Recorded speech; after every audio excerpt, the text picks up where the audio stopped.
Can you start out by telling us your name and spelling it for us, please? Sure. My name is Liz Troshane. That's Troshane. And Liz, what's your connection to Kent State? I was a freshman there, 1969. And what are your memories of the spring of 1970? Well, actually, I'm going to back up a little in that I wanted to talk about my relationship with Allison first. I was, prior to my freshman year beginning, I had come down to Kent State for the pre-freshman meetings, and I had met Allison at that time. So we had become friends immediately because we were so much alike. So I was looking forward to seeing her when I came back. My experiences during the May 1st to May 4th, I was very politically active prior to this. And I remember on that Sunday, that was May 3rd, you know, the guardsmen were in town. There were a lot of, you know, vehicles, and we were walking around, and it was almost, it was just very unusual, you know, to have, here we were on a college campus, most of us were only 18, 19 years old.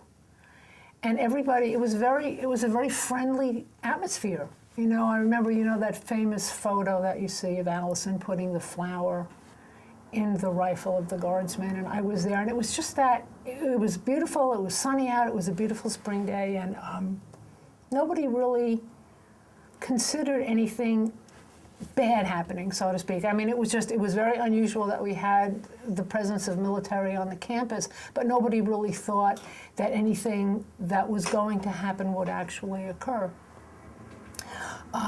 The next day, you know, there were people that were on, and I apologize if my memory is a little sketchy. We were all gathered on the Commons, and I was a journalism student, so I was up at Taylor Hall, which is actually where most of the shootings took place. And I remember I had seen Allison that morning. You know, we waved at each other, and I remember I was at Taylor Hall, and we had seen the guardsmen below. They had been gathering, and had started slowly walking up the hill. And tear gas had been lobbed.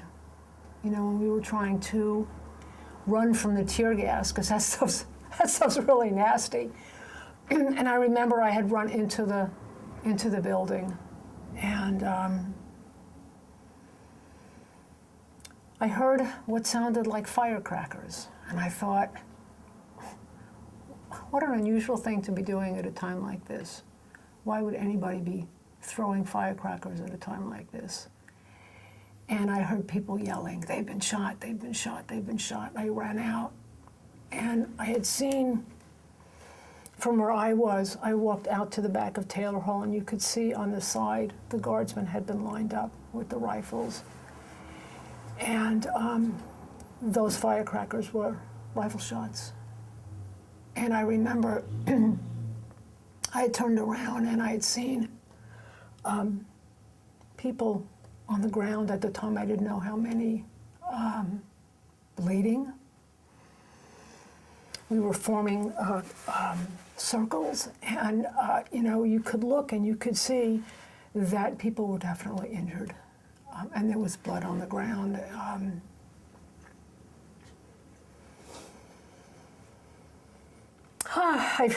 You know, I see it visually. I can see it like it was yesterday. You know, 40 years, a long time. I got a little hysterical. I had no experience at that time with anybody being shot, especially on a college campus. And I remember I had turned around, and I literally ran down the hill from Taylor Hall to the center of the Commons. And in the center of the Commons, you had, again, a line of National Guardsmen. And I started screaming, oh my God. I was screaming, you shot them, you might as well shoot me too. And who knows, just making a lot of noise. And one of the guardsmen came out and grabbed me and threw me on the ground. And I was just this little 18-year-old girl, you know, and my friend Larry had come over to assist. They took him, they put us on the ground, and here we are sitting on the ground, and you've got, I don't know, half a dozen guardsmen, and they're all I'm sitting down, they're standing up, and they're all looking down at me, and they all have their rifles pointed at me, like, what am I gonna do, you know, and they're all pointing at me. And I keep, you know, and I'm looking, and don't move, and I don't know how long I sat there. Nobody would tell me why I was there. Nobody would tell me if they would let me go. I just sat there. Nobody moved. Eventually, the campus, you know, people started dispersing, and I said, "Oh, good, now I can leave." And they said, "Oh no, you're not going anywhere." And they grabbed me, they grabbed my friend, they threw us in the back of a paddy wagon, they took us over to the Portage County Jail. Now, understand, I did not know anybody had died, I didn't know who was shot, I just knew that people were shot. They threw us in a cell. I think when I got there were maybe a dozen other women in that cell with me. And what happened is that as each person came in, we relayed the news and whatever information, because you're kind of incognito when you're sitting in a jail cell. So I gave them told them what had happened with me, and I was sitting there, and about 2 o'clock in the morning, another 1 or 2 women came into the cell, and we did the same thing. What's going on? What's happening? And they said, well, there were a number of students that were shot. And we think one of them's name was Allison. So I, of course, said, well, Allison who? And when I found out that it was Allison Krause,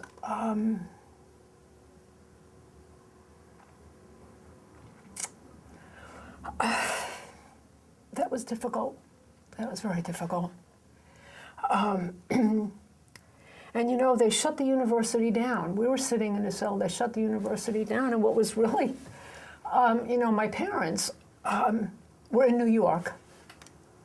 They have no idea where I am. They have no information other than what they're seeing, you know, from the media. They don't know if I'm alive. They don't know if I'm dead. I can't make a phone call. My dad at the time, he says, I know where my daughter is. And sure enough, he called the jail and found out that I was there. And he said he was never so happy to find out that his daughter had been arrested, because he knew that I was alive. But they had shut the university down. I couldn't go back. I couldn't do anything, you know. I was told, don't leave the state. But what am I going to do? I have nowhere to go.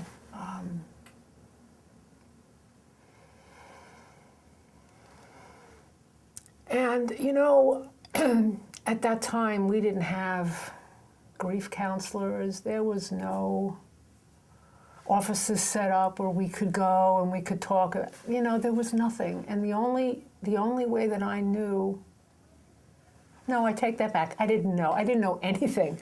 I didn't know how to grieve. I didn't know how to process this. I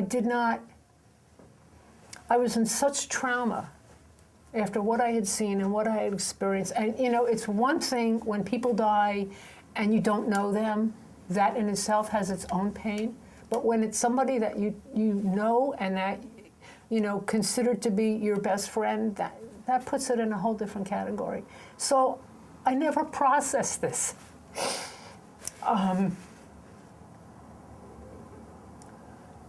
You know, my way at the time of dealing with this was to jam it down. Let's not go there. Let's not talk about it. And every year when May 4th would come rolling around, you know, I would just totally shut down. And I never grieved. Excuse me.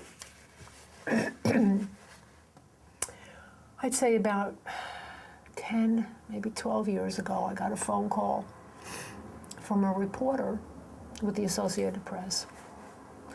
And he said he wanted to do a story. I guess they were doing a story on, you know, where are they now type things. How bizarre is that? And it was the first time in 30 years that I even opened my mouth and said anything about any of my experiences. And he started asking me pertinent questions, as reporters tend to do, probing questions that really just got right to my soul. Please don't touch your microphone. Oh, sorry.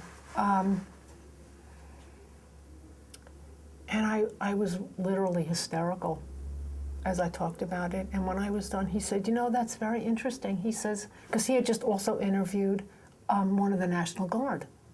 And he said the exact same thing had happened with this man. So this is the second time that I've actually had to speak about this. And my experiences have, without a doubt, changed who I am. I've lived my politics very quietly since then. Like I said, I was very politically active. Afterwards, it felt like a bubble bust, and I backed up. Quietly. Not dead, just quiet.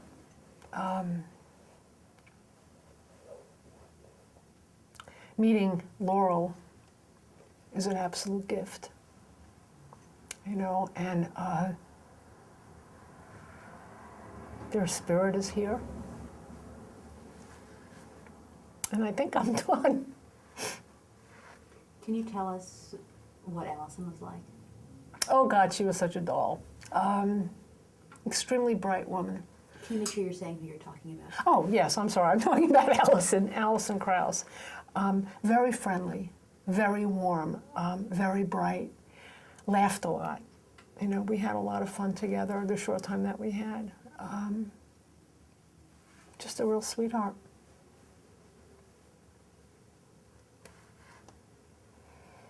And I miss her.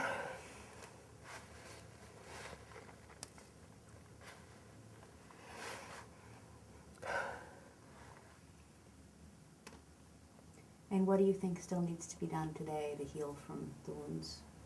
You talking about me personally? Sure. Being here today is a huge step, huge. In being able to talk about it at all, and being able to talk about it and knowing that it's being recorded for posterity. And it's no longer about trying to make it go away. It's not about going away. It's about, you know what, this happened, this is real. We are here to prove that point. Personally, for me, now that it's out, the healing has begun, you know, and I have a relationship with Laurel, and we communicate. And now that it's out, it's not going to be going away. You know, I can talk about it. I will share my experiences in any way that I possibly can. And it's time that blame was placed, you know. It's been a long time, 40 years. What would it mean for justice to come to this particular situation? What would justice look like? I'm not really sure if I can answer how justice would appear at this point in time. I think it's essential that the truth be told. Not only from the viewpoints of those of us who were there, who witnessed it, but from the other side as well, from the guardsmen, from the, you know, the people, the political bigwigs at the time. So I can't really answer. I'm not really sure how I could, you know, see justice. I think a lot of forgiveness needs to be looked at, but I think the most thing is truth. We need to have honesty and we need to have truth. And I think that's critical. And why do you think it's important that people continue to learn about Kent State today? Hey, you know, we forget the past. It's bound to repeat itself. And I think it's essential that the public remember that this is something that can happen in this country. You know, young people can be killed because, for no reason whatsoever. You know, I don't want to see the past repeats. And you know, the thing is, it has repeated itself in many different, you know, many different ways, different continents. Different story, same game.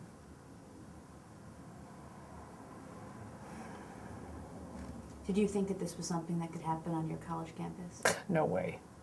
I do now, but at the time, absolutely. Had no conception. Totally unrealistic. You know, totally unrealistic.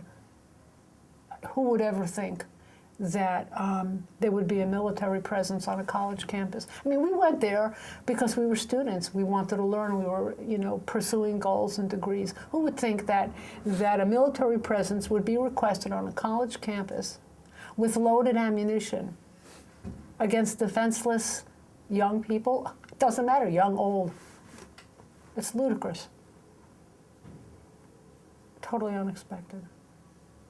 Totally unjust.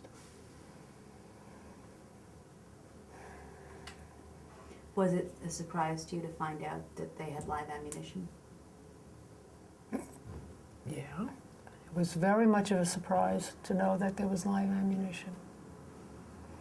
Didn't even think about it at the time. You know, you get so wrapped up in what's going on, but to discover that you had guardsmen with rifles posed to shoot with live ammunition, that was pretty much of a shock.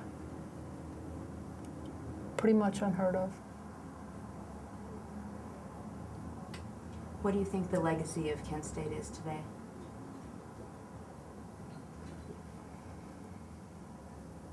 I don't think I can answer your question. What do you think it means to people today, or its continued impact? I think the legacy of Kent State, again, is to remember so that it doesn't happen again. I think that's the primary piece that rests with me, is that don't let it happen again.